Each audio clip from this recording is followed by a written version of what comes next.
Hola, muy buen día, niños. Nos corresponde revisar la guía número 3 y tarea práctica independiente. Un saludo cordial a todos. Transporte activo secundario es el tema y comenzaremos preguntando ¿qué es el gradiente electroquímico? A lo mejor ustedes dirán, pero si no lo hemos visto. ¿Qué es una gradiente electroquímico? La gradiente electroquímica está constituido por dos componentes. Primero, está el componente electro que se origina debido a la diferencia de carga a través de la membrana lipídica. Y en segundo lugar, el componente químico que se debe a la diferencia de concentraciones de iones a ambos lados de la membrana, lo que conocemos como la gradiente de concentración. Los canales iónicos entonces dependen de la fuerza de difusión de estos iones y la fuerza eléctrica. Revisemos algunos casos.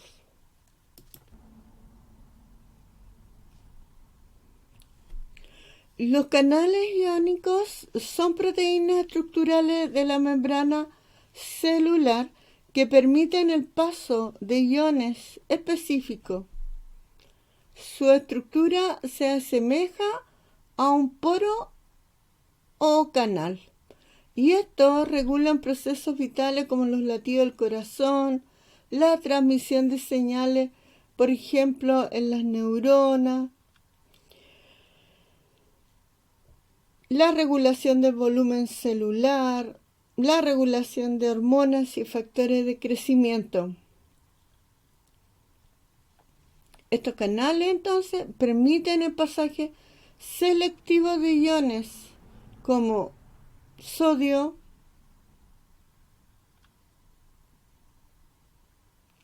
calcio, que aquí no sale, tenemos los iones de potasio y los iones de cloro.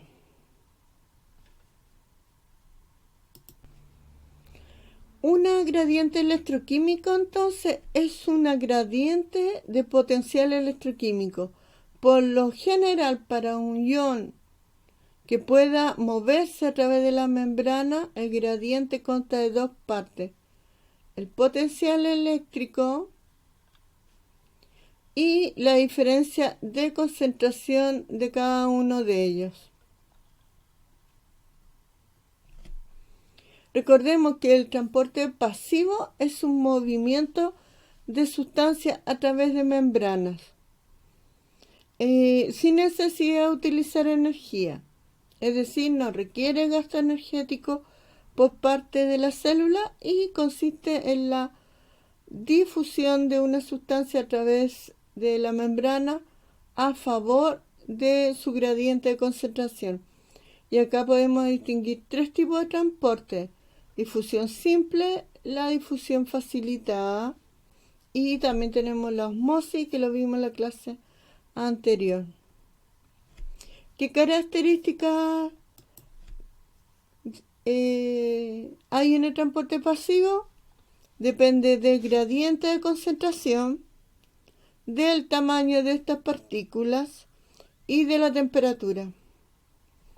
En este transporte se movilizan iones y moléculas pequeñas. Vuelvo a repetir, no requiere ATP a diferencia del transporte activo y es mediado, ¿no es cierto?, por proteínas transmembranas, canales también se le denomina, y proteínas transportadoras, en el caso de la difusión facilitada.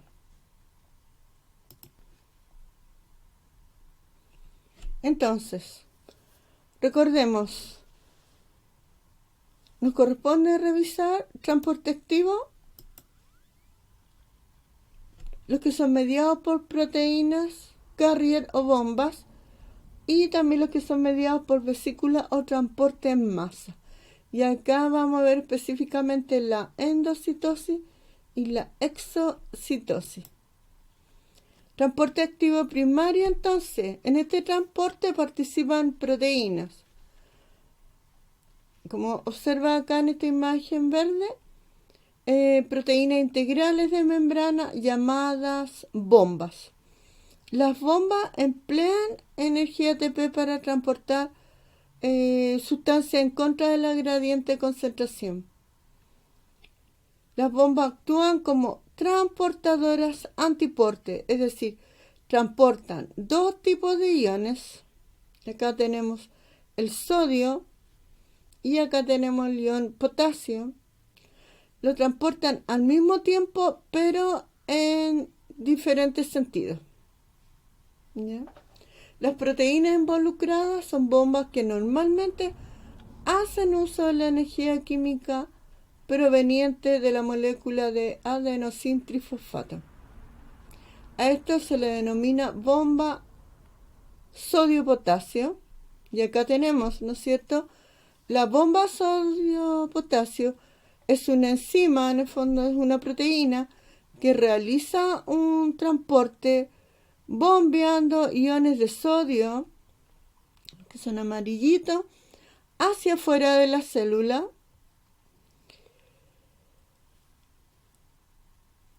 Y al mismo tiempo bombea iones de potasio desde el exterior, fluido extracelular, fuera, ¿no es cierto?, hacia el interior de la célula. Acá tenemos el citoplasma. Esto ayuda a mantener el potencial de membrana negativo. Recordemos que al interior de la célula existe una polarización negativa, es decir, hay más iones negativos que positivos. En cada ciclo, 3 iones de sodio salen de la célula, mientras que entran y salen, ¿no es cierto?, con ayuda de la molécula, y entran 2 iones de potasio. Estos iones, ambos, viajan en contra de su gradiente de concentración. Fíjense cómo está concentrado. Acá hay una mayor concentración de sodio, sin embargo, salen fuera de ahí, ¿no es cierto?, aumentando la carga positiva. Y el potasio, que está en mayor concentración acá, se dirige también hacia allá. Por lo tanto, ambos están en contra de su gradiente de concentración, por lo que este proceso requiere de ATP para proporcionar energía necesaria. Fíjense, ahí está la molécula de ATP. Proporcionar energía necesaria, y de esta forma ayuda a las membranas cumplir sus funciones celulares. Y tenemos el transporte activo secundario, el transporte sodio-glucosa, que es el que estamos observando acá, permite que ingrese la glucosa, el azúcar, ¿no es cierto?, el carbohidrato, y el sodio simultáneamente. Fíjense, la glucosa aprovecha la energía del gradiente de concentración de sodio. Y el transportador sodio-glucosa permite que ingrese la glucosa y el sodio simultáneamente. La glucosa entonces aprovecha la energía del sodio para entrar a la célula. Hace uso de la energía potencial que tiene este sodio. Ciertas moléculas como los polisacáridos, estamos hablando del azúcar, ¿no es cierto? Recordemos que el monosacárido, o la unidad más básica del azúcar, es la glucosa. Proteínas y bacterias pueden ingresar o salir de la célula por medio del transporte en masa, el cual se caracteriza por utilizar vesículas, bolsas, que se encargan de transportar en su interior estas sustancias. Y existen 2 tipos de transporte en masa: endocitosis y exocitosis. Tenemos el transporte activo, que es mediado por vesículas, Ahí tenemos la exocitosis y ahí tenemos la endo, hacia adentro de la célula, exo hacia afuera de la célula. Por lo tanto, la endocitosis es un proceso por el cual la célula introduce en su interior moléculas grandes o partículas a través de la membrana. Y tenemos la exocitosis, que es un proceso por el cual la célula expulsa al exterior partículas o moléculas grandes a través de su membrana. Y dentro de la endocitosis vemos la fagocitosis, que es un proceso por el cual la célula captura e ingresa a su interior sólido mediante la formación de pequeñas bolsitas, como lo ven acá, que se le llaman vesículas, en su membrana, las destruye y luego las libera fuera de la célula. Tenemos la pinocitosis, que es un proceso por el cual la célula incorpora a su interior líquidos mediante la formación de pequeñas vesículas en su membrana. Puede ser, por ejemplo, el agua o disoluciones, agua con sal, agua con azúcar. Y tenemos acá lo que es la endocitiosis, incorporar, ¿no es cierto?, moléculas dentro de la célula mediadas por un receptor. Por ejemplo, acá vamos a observar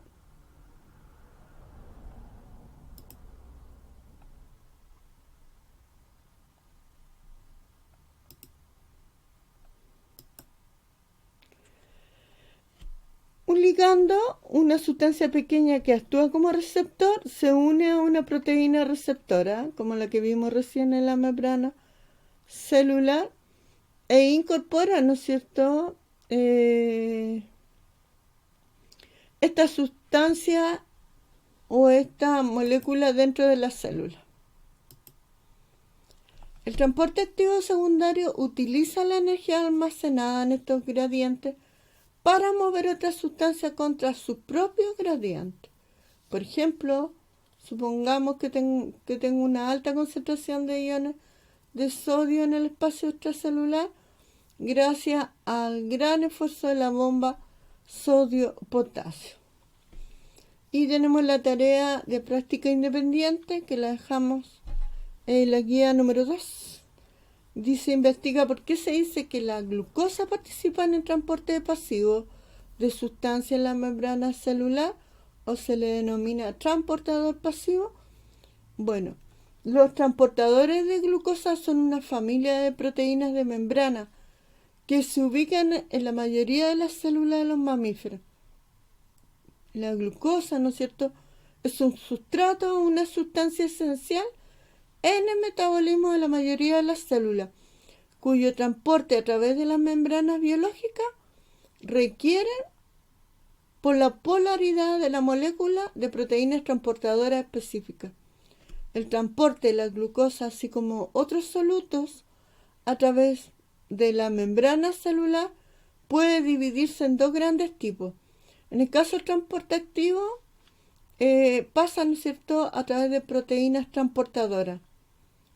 Y en el caso del transporte pasivo, a través de la difusión facilitada.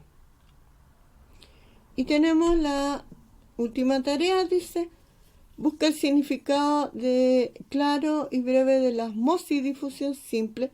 Las plantas transportan oxígeno, dióxido de carbono, sales minerales y agua. No es menor.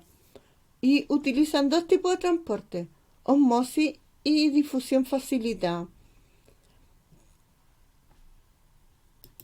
La osmosis sucede cuando existen dos soluciones en un medio con diferentes concentraciones de soluto, que están separadas por la membrana celular.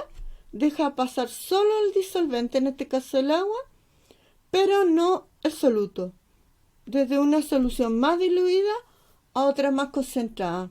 Y en el caso de la difusión, el transporte está a cargo de proteínas especiales y se encuentran estas proteínas a la membrana celular. Bien, chicos, nos vemos. Y acá tenemos los efectos de la osmosis. Tenemos la turgencia, ¿no es cierto?, el equilibrio dinámico y la plasmólisis.